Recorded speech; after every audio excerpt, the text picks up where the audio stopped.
ثم جعلناك على شريعة من الأمر فاتبعها ولا تتبع أهواء الذين لا يعلمون. Sini ada yang bertanya, kalau shaf pertama penuh, bagaimana sikap makmum yang baru datang? Apakah menarik makmum yang di depan untuk mundur ke belakang, atau makmum menunggu makmum yang baru?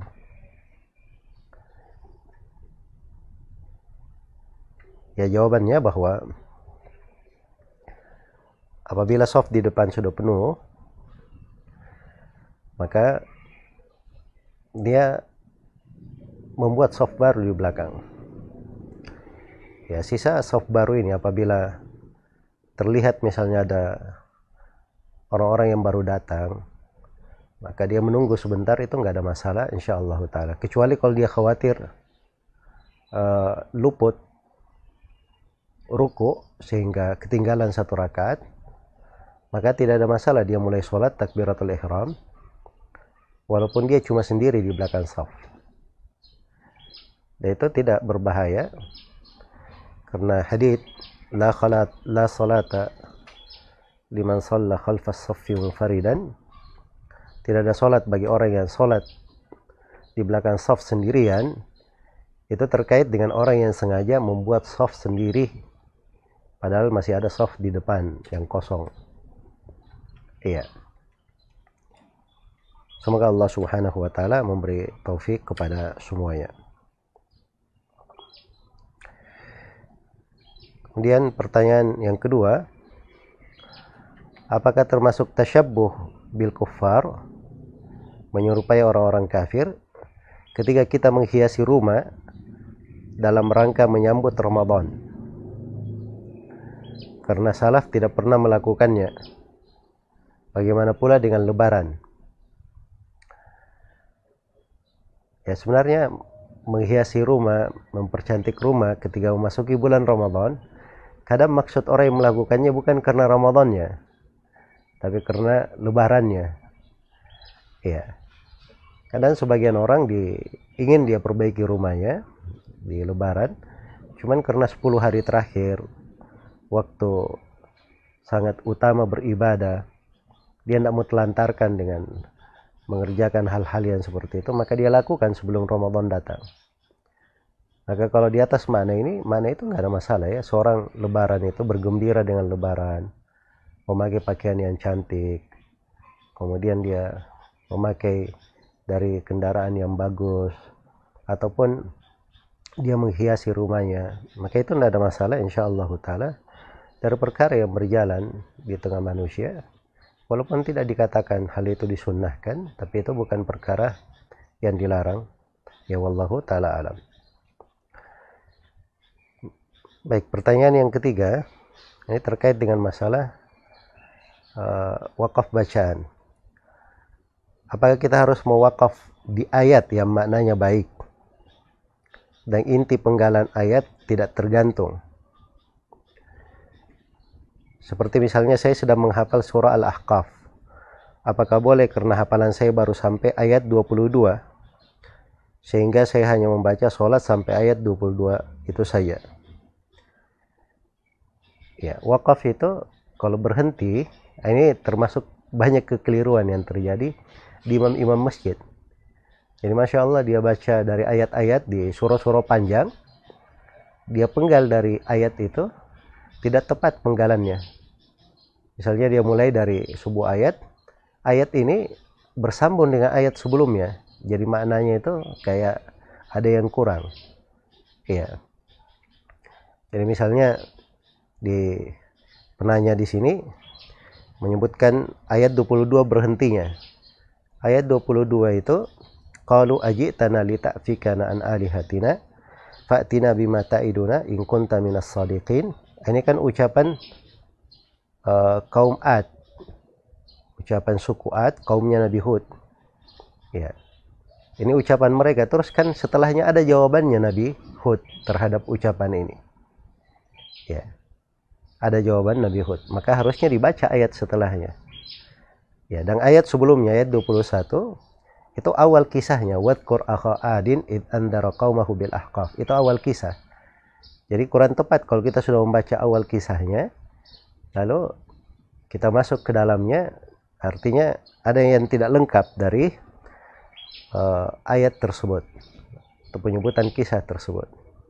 Ya, karena itu kalau seperti ini posisinya dia berhenti di ayat ke-20 saja.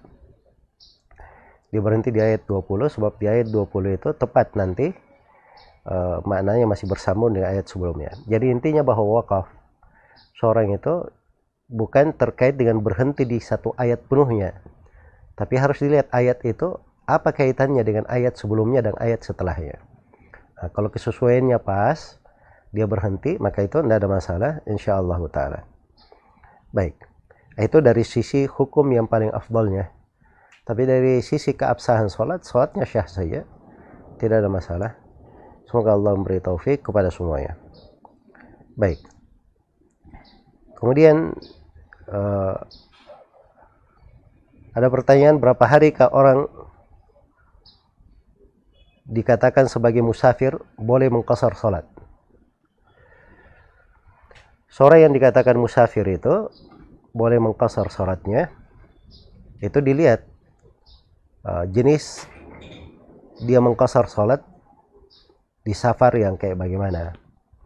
Ya, kalau dia terus berjalan dari sebuah kota ke kota yang lainnya, atau berbolak-balik antara sebuah kota dengan kota yang lainnya, terus berlanjut tidak singgah, maka ini dia boleh mengqasar kapan saja, walaupun sepanjang dia hidup, tidak ada masalah karena dia berjalan. Adapun kalau musafir itu singgah di sebuah tempat, nah ini terkait dengan masalah hukum singgah di sebuah tempat. Bagaimana bila musafir singgah di sebuah tempat? Apa yang dia lakukan? Nah, dilihat sebab dia singgah di sebuah tempat itu apa. Kalau dia singgah di sebuah tempat itu dengan suatu tujuan yang belum tahu kapan selesainya, maka ini boleh dia menjamak dan mengqasar, ya, sesuai dengan apa yang dia perlukan. Karena para sahabat pernah di dalam suatu peperangan, mereka terjebak oleh salju. Akhirnya menunggu salju itu cair supaya bisa lewat. Akhirnya mereka berbulan-bulan menjamak dan mengqasar salat di situ. Ya. Dan ini semisal dengan sebagian orang yang misalnya orang-orang yang mendatangi sebuah kota, anggaplah dia datang ke Jakarta, musafir ke Jakarta dalam rangka berobat di rumah sakit. Dia tidak tahu, belum jelas kapan selesainya berobatnya, kapan selesainya. Maka di sini boleh dia menjamak dan mengqasar. Tapi kalau bentuk yang kedua, saya datang ke sebuah kota dan saya tahu di kota ini saya cuma 10 hari, atau saya di kota ini cuma 2 pekan misalnya. Seperti kebanyakan kawan-kawan yang tugas kerja misalnya, dia datang ke sebuah tempat, dia sudah tahu berapa lama dia di tempat itu. Maka kalau dia tahu berapa lama di tempat tersebut, ini ada letak silam pendapat di kalangan para ulama. Tapi pendapat yang paling hati-hatinya adalah dia boleh menjamak dan mengqasar 4 hari saja. Menjamak dan mengqasar cuma 4 hari saja. Baik. Jadi kesimpulannya bahwa musafir itu kalau dia berjalan, dia boleh menjamak dan mengqasar tanpa ada batasannya. Kalau dia singgah, dilihat apa jenis singgahnya. Apabila dengan tujuan yang belum pasti kapan selesainya, maka ini juga boleh dia tetap menjamak dan mengqasar. Yang ketiga, kalau dia misalnya singgah dalam jumlah hari yang sudah dimaklumi, maka dia paling banyak mengqasarnya cuma 4 hari saja, menurut pendapat yang paling hati-hati di dalam masalah ini. Semoga Allah memberi taufik kepada semuanya. Baik, pertanyaan berikutnya, apa hukumnya perempuan sholat Jumat? Jika hadir sholat Jumat, apakah sholat duhur lagi? Ya, jawabannya bahwa perempuan itu apabila hadir sholat Jumat tidak dilarang, ya, dan sholatnya syah apabila dia hadir sholat Jumat. Dan sama dengan laki-laki, kalau dia hadir sholat Jumat maka tidak ada sholat duhur lagi, karena Jumat itu pengganti dari sholat duhur. Iya. Hanya saja ini kondisi berlaku apabila masjid itu ada tempat khusus bagi perempuan. Ya, misalnya umumnya ya di Masjid Nabawi itu ada tempat khusus perempuan. Jadi perempuan juga di hari Jumat bisa hadir sholat Jumat. Maka itu tidak ada masalah insyaallah taala. Tapi kalau kita di Indonesia ini keumuman masjid itu hari Jumat untuk laki-laki saja, tidak dikhususkan tempat untuk perempuan umumnya. Maka di kondisi yang seperti ini perempuan itu asalnya berada di rumah. Ya, di sholat 5 waktu saja lebih afdalnya di rumah, apalagi di sholat Jumat yang tempat keramaian manusia, berkumpul orang-orang. Ya, kalau ada perempuan di situ berdesak-desakan dengan laki-laki, itu adalah hal yang tidak layak. Cuma di sini perlu saya ingatkan satu hal yang sering terjadi kekeliruan pada sebagian kaum muslimin.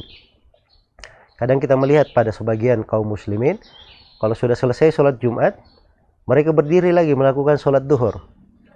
Ya, nah itu banyak terjadi di Jakarta ini ya, dan suatu hal yang keliru dalam perbuatan yang seperti itu. Kenapa? Karena Nabi SAW tidak pernah dinukil beliau itu setelah sholat Jumat sholat duhur lagi. Andai kata ada nukilan, andai kata beliau melakukannya, pasti akan dinukil oleh para sahabat. Sebab ini masalah sholat bukan masalah luput. Ya, bukan masalah yang disaksikan oleh 1-2 orang aja. Sholat ya semuanya orang hadir sholat. Jadi kalau Nabi melakukannya pasti akan tersohor masalah itu. Kemudian yang kedua, itu tidak pernah dilakukan oleh seorang pun dari sahabat. Kemudian yang ketiga, perbuatan itu zahirnya menyelisihi ayat Al-Quran. Ya, padahal kita baca ya ayatnya di surah Al-Jum'ah, ya ayyuhalladzina amanu idza nudiya lis-salati min yaumil jum'ah fas'au ila dzikrillah. Kemudian di ayat setelahnya, fa idza qudiyatis salatu fantashiru fil ard. Wahai orang-orang yang beriman, apabila dikumandangkan hari Jumat. Ya, terkait dengan bagaimana kalau hari Jumat itu datang. Di ayat setelahnya, apabila Jumat sudah selesai, maka bertebaranlah di atas muka bumi. Ya, tidak dikatakan apabila Jumat sudah selesai, lakukan sholat duhur lagi. Ya, tidak ada penyebutan seperti itu di dalam ayat. Maka semoga Allah Subhanahu wa taala memberi taufik kepada semuanya, wallahu taala alam. Baik, saya mungkin pada sebagian pertanyaan saya akan ringkas jawabannya karena pertanyaan ya Masya Allah ya banyak sekali. Bagaimana hukum akikah sebelum hari ke-7? Syariat hakikah itu disandarkan oleh Nabi pada hari ke-7-nya. Kata beliau, yutbahu anhu liyaumi sabi'ihi, disembelihkan untuknya pada hari ke-7-nya. Ya. Jadi kalau dilakukan sebelum hari ke-7 itu bukan hal yang disyariatkan. Ya. Bukan hal yang disyariatkan. Bagaimana dengan hari yang ke-14 dan ke-21? Ada hadits-hadits tapi lemah. Cuman Ibnul Qayyim rahimahullah menyebutkan sebagian athar yang menunjukkan bahwa boleh untuk hal tersebut. Ya. Tapi umumnya akikah itu kalau dilakukan dan sudah disembelihkan dengan maksud kelahiran si anak, maka itu sudah terhitung sebagai akikah. Dan terkait dengan hari ke-7-nya, ini perkara terkait dengan hal yang paling disunnahkannya, yang paling afdalnya. Semoga Allah memberi taufik untuk semuanya. Apakah betul hadits tidur sore itu dhaif? Ya memang ada hadits ya tentang larangan tidur sore, dan itu haditsnya lemah, tidak ada yang kuat. Karena itu yang benarnya bahwa tidur sore itu tidak dilarang. Tidur sore itu tidak dilarang.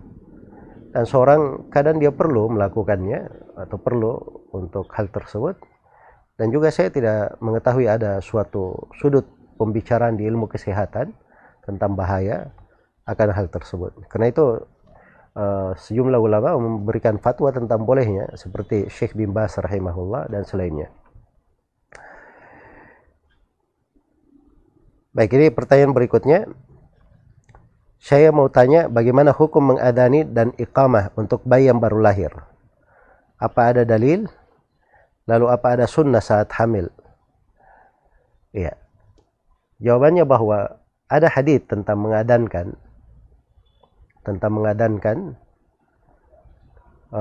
untuk bayi yang baru lahir. Dan itu hadits-hadits semuanya lemah. Tidak ada satu riwayat pun yang kuat. Ya, dulu Syekh Al-Albani rahimahullah, beliau pernah menghasankan haditsnya di tahqiq beliau terhadap Al-Kalimah At-Tayyib karya Syekhul Islam Ibnu Taimiyah. Tapi setelah itu beliau rujuk dari hal tersebut. Setelah dicetak kitab Syu'abul Iman karya Al-Baihaqi, tampak bahwa riwayat yang beliau anggap bisa sebagai pendukung ternyata tidak bisa menjadi pendukung. Ya, dan saya juga periksa sanad periwayatan hadits ini pada seluruh riwayatnya, dan tampak bahwa ini hadits tidak bisa dikuatkan. Ya, karena itu tidak disyariatkan untuk mengadankan, apalagi mengiqamah itu datang dalam hadits yang dia lebih lemah. Iya. Baik. Karena itu yang disyariatkan apabila bayi baru lahir adalah seorang itu berdoa kepada Allah Subhanahu wa taala akan kelahiran si anak, bersyukur atasnya, dan misalnya ada yang melihat saudaranya baru diberi anugerah kelahiran anak, dia doakan kebaikan, keberkahan ya untuk anak tersebut. Ya, dan itu dari hal-hal yang baik. Demikian pula kalau orang tua melakukan tahnik untuk anaknya, dia kunyahkan kurma, kemudian dia masukkan ke langit-langitnya kurma yang sudah dikunyah itu, maka itu adalah hal yang baik. Dari sudut manfaat dan kesehatan juga disebutkan kebaikan dan manfaatnya. Semoga Allah memberi taufik kepada semuanya. Pada saat hamil, apakah ada sunnah khusus pada saat hamil? Jawabannya tidak ada sunnah khusus ya. Tapi Maryam ketika sedang hamil itu berdoa dengan doa yang baik kepada Allah Subhanahu wa taala. Maka seorang itu berdoa, banyak berdoa kepada Allah.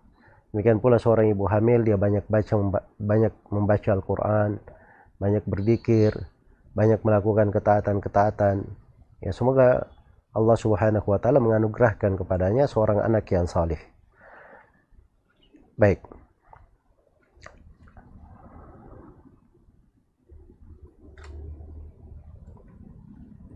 Apa benar memasang wallpaper itu hukumnya makruh? Ya, wallpaper jenis apa dulu yang dipasang? Kalau dia pasang wallpaper gambarnya gambar makhluk bernyawa, itu bukan makruh hukumnya. Hukumnya adalah haram. Ya. Nah, kalau dia pasang wallpaper itu corak-corak dan ruangan itu sering dipakai sholat, dan orang yang sholat kadang terganggu dengan corak-corak itu sudut makruhnya memang benar kalau sudut itu. Tapi kalau wallpaper dalam arti yang dia adalah sebuah warna atau corak atau dekorasi yang biasa, indah, tapi bukan hal yang bermasalah untuk orang yang sholat maupun yang lainnya, maka itu tidak ada masalah insyaallah ta'ala. Apakah boleh berbohong untuk kebaikan? Ya, bagaimana caranya berbohong untuk kebaikan? Berbohong itu dosa. Ya, bagaimana caranya berdosa untuk kebaikan? Ya, berdosa untuk kebaikan. Nanti dipakai di semua tempat. Kalau begitu boleh mencuri untuk kebaikan. Dan boleh melakukan hal-hal yang keji mungkin bisa dia lakukan dengan maksud untuk berbuat kebaikan. Itu adalah hal yang tidak benar ya. Memang ada sebagian riwayat tentang seorang suami kadang berucap yang samar kepada istrinya, maksudnya tidak benar, tapi untuk mengislah. Ya, nah itu di pendapat sebagian dari ulama rahimahumullahu taala. Ya, dan sebagian ulama yang lain menganggap bahwa itu tidak dibolehkan sama sekali. Ya, dan ini ada keluasannya di dalam masalah karena maksudnya adalah as-suluh. Maka memang ada 3 yang diperkecualikan pada saat perang, kemudian mendamaikan antara 2 orang yang bertikai, kemudian pembicaraan seorang suami kepada istrinya. Semoga Allah memberi taufik kepada semuanya.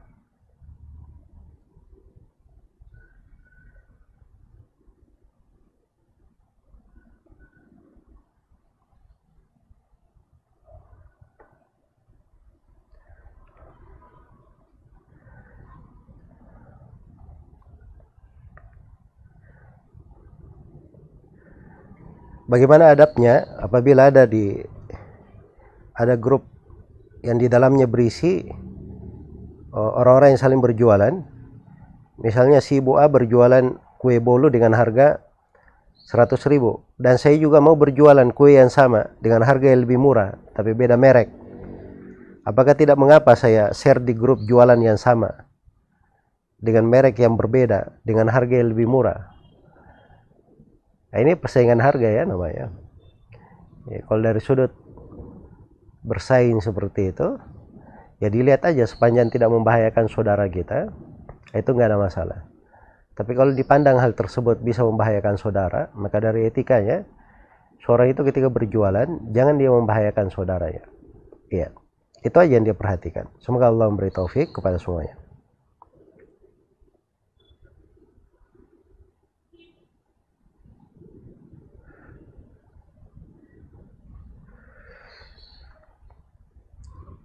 Kemarin saya melihat ada orang yang takbiratul ihram. Setelah itu dia batalkan. Lalu dia takbiratul ihram lagi. Berulang-ulang kali. Ya. Setelah berulang kali baru dia melanjutkan sholatnya. Ya, ini sebagian orang memang ya, biasanya dimasuki oleh perkara-perkara yang mengandung apa? Mengandung syubhat-syubhat dan mengandung ajaran-ajaran tarekat biasanya.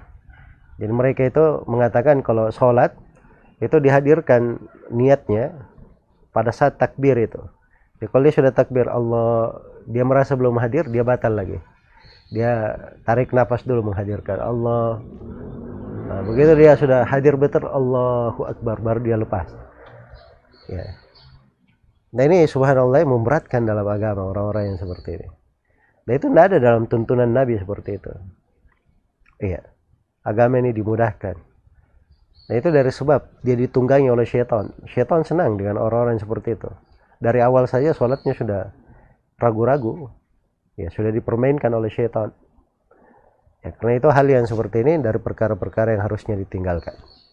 Niat itu sudah ada di dalam hati. Seorang pergi ke masjid, dia sudah berniat untuk sholat, karena Allah itu sudah niatnya. Langsung saja dia takbiratul ihram. Sisa di hati makna takbiratul ihramnya, Allahu Akbar apa maknanya. Ya bacaan-bacaan sholatnya. Maka sholatnya akan bermakna insya Allah ta'ala. Baik.